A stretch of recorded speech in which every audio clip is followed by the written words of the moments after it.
बरजात्री शोभायात्रा बाजुला डीजे फुटुला बाण बेस खुशी नाची नाची कन्या घर को जाऊले बरजात्री हेले मृत्यु जेमिति बाट जगिथिला।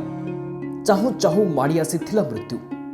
हाँ आज्ञा, विवाह शोभायात्रा बाण फुटाउथिबा बेले चालीगला जीवन। एभली अभावनीय घटना अनुगुल जिला कन्या ब्लॉक सुसुमा ग्राम पंचायत गेंगुटिया ग्राम में घटी जाइछि।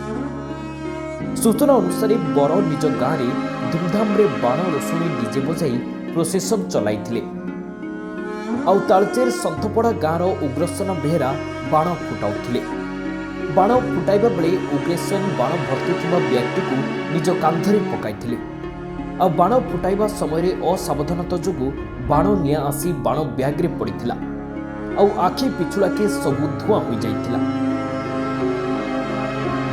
और धुआं लिभिला बेलू पोड़ी होई उग्रसेनकर मृत्यु होइथिला। खबर पाई घटनास्थल में रेंगाली पुलिस पहुंची मृतदेह व्यवच्छेद पठाई तदंत करुवा जना पड़िछि। ब्यूरो रिपोर्ट दिनांक टीवी।